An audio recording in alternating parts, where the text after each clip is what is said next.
Tapi kalau setelah pasiennya pakai ortose. paraplegi, setelah dipakai anti TLSO, maka kemudian kita minta pasiennya untuk bangun. Posisinya seperti ini, jangan menggunakan otot perutnya ya, otot perutnya lumpuh ini. Jadi bangunnya adalah mengangkat kepalanya, kemudian tumpuan pada lengan bawah, kemudian tumpuan pada siku, kemudian tangannya nanti bergerak semakin ke belakang, menumpu seperti ini. Ya, oke. Pakai TLSO. Angkat kepalanya, tumpuan pada tangannya naik. Iya, kemudian di sini. Ya. Kita minta pasien untuk tidak lebih dari 90 derajat. Sorry deh. Sehingga ini tetap jadi tumpuan.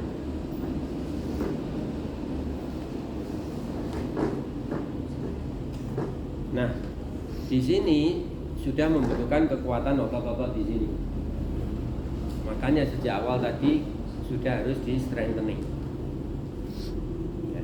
Begitu juga saat dia kembali turun, itu nanti adalah turun, ya sikunya ditekuk, kemudian perlahan-lahan turun, tumpuan pada lengan bawah, dan akhirnya seperti itu. Lagi bangun, tidak menggunakan otot perutnya, ya. Dan kemudian dia melakukan mobilitas di bed itu juga dengan mengandalkan kedua lengannya seperti ini, atau kita sebut dengan teknik bridging ya, bridging. Ya, mengangkat pantat dan kemudian menggerakkan. Coba bergerak ke belakang. Ya, maju. Ya, angkat pantatnya dan ditarik ke belakang. Kan seperti itu. Kemudian tangannya bergeser ke belakang, angkat pantatnya lagi dan bergerak ke belakang. Kemudian untuk bergerak ke depan, ini harus ada orang lain yang membantu. Angkat pantatnya, dorong ke depan. Tangannya maju, angkat pantatnya, dorong ke depan. Ya. Seperti itu, dan bergerak ke kiri atau ke kanan. Ya, seperti itu. Nah, ini membutuhkan kekuatan dari otot-otot lengan. Sehingga sejak awal tadi sudah kita lakukan strengthening. Stres. Ini bisa dibuka seperti ini dan kemudian bisa ditutup kembali. Ini juga bisa diatur panjang pendeknya ya.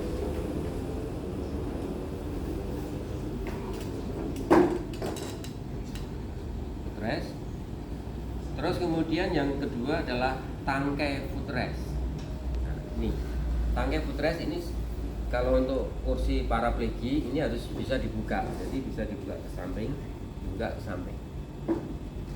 ya, karena kalau seperti ini misalnya mau masuk di sini yang ada itunya, maka nggak bisa, nggak bisa masuk. Kalau mau pindah ke kursi roda jadi agak kesulitan, ya, jadi ini bisa dibuka. Terus kemudian di tangkai footrest ini juga memang ada pancatannya di sini, ya. Ini adalah untuk ya, untuk bridging, naik turun ke matras. Jadi misalnya mau turun ke matras, ini juga seperti ini, turun. Mau naik juga sama di sini.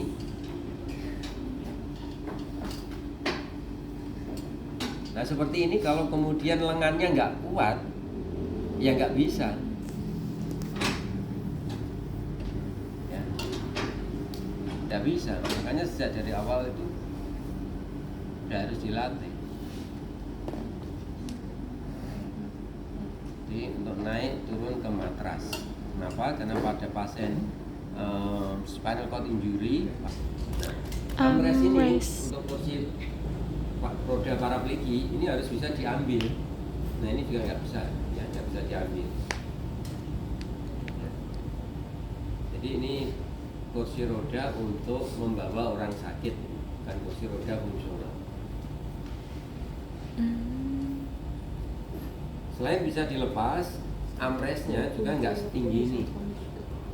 Karena kalau terlalu tinggi seperti ini mau transfer dari kursi roda ke bed melewati ini, nah ini berat sekali.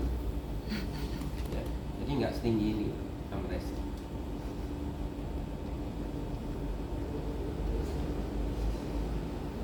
Terus kemudian ketinggian dudukan. Ketinggian dudukan adalah pada waktu duduk seperti ini bersandar 90 derajat, maka kemudian kaki ini bisa sampai ke lantai. Nah ini agak ketinggian menurut saya, agak terlalu tinggi.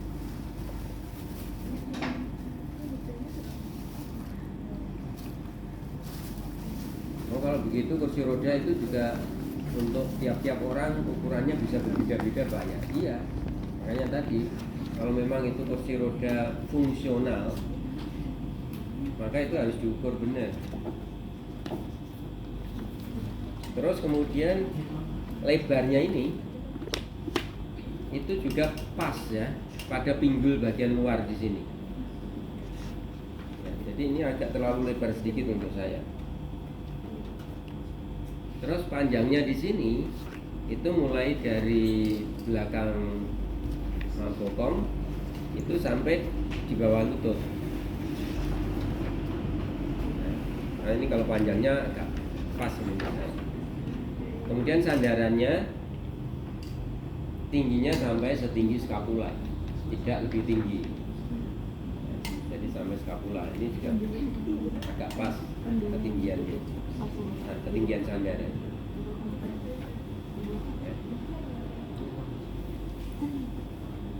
Terus kemudian yang berikutnya adalah pengunci atau rem. Ini juga menjadi komponen yang penting. Jadi setiap berhenti ini harus dikunci, ya, sehingga kemudian tidak lari sendiri kemana-mana.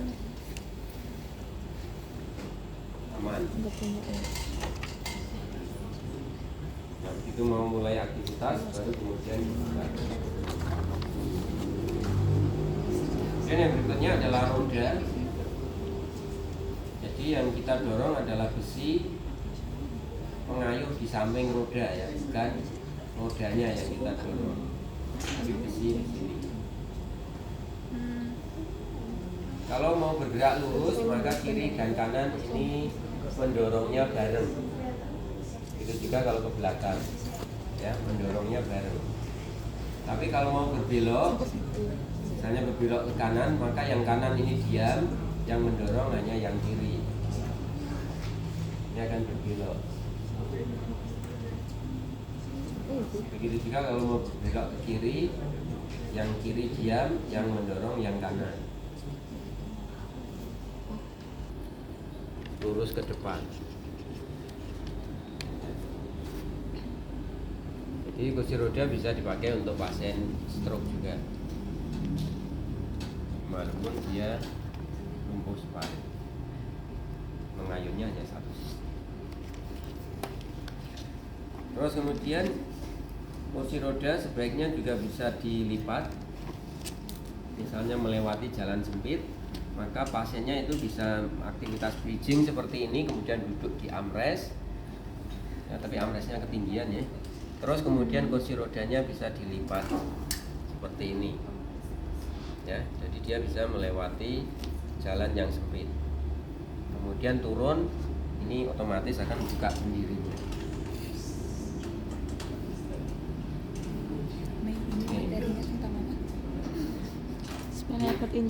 Itu cara sekilas tentang kursi roda. Ini juga sama dengan aktivitas yang lainnya ya. Pasien juga akan belajar dengan sendirinya atau mahir dengan sendirinya. Tanpa Anda beritahu pun pasien juga bisa melakukannya pasti. Karena dari mencoba bridging mundur ke belakang. Ya kalau mundur nggak perlu dibantu ya, dia harus bisa sendiri.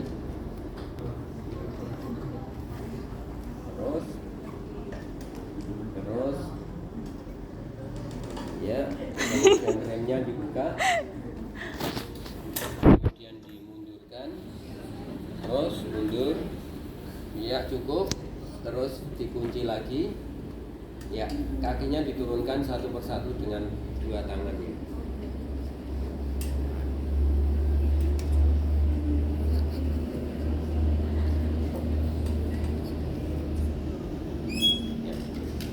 Kemudian dengan aktivitas bridging membetulkan duduknya agar duduknya mepet ke belakang. Ya. Kalau pasiennya nggak bisa, kita bisa membantu dengan cara kita sedapkan seperti kemarin ya. Nah seperti ini. Kemudian kita bisa betulkan posisinya.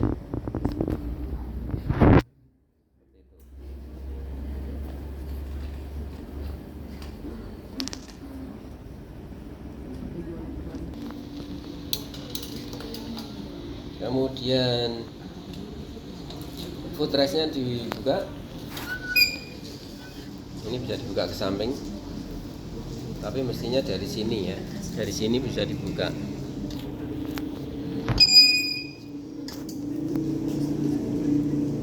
Oke. Terus kemudian dengan aktivitas bridging maju ke depan, duduknya maju ke depan, angkat pantatnya, maju ke depan, lebih lagi maju ke depan. Nah seperti itu, mestinya armrestnya bisa dilepas ya, sehingga kemudian dia lebih mudah untuk berpindah. Kalau armrestnya nggak dilepas itu akan kesulitan. Kemudian dengan aktivitas bridging juga numpu di sini ya, dan numpu di situ, kemudian mepet iya. Kadang-kadang nggak perlu diajarkan ya, bisa sendiri untuk survivalnya. Begitu juga untuk kembali ke kursi roda, itu juga bisa melakukan dengan cara yang sama, tapi kebalikannya ya, seperti itu ya. Ini masih dibantu dengan tumpuan di kakinya. Kalau pasien paraplegik beneran, kakinya nggak bisa dipakai untuk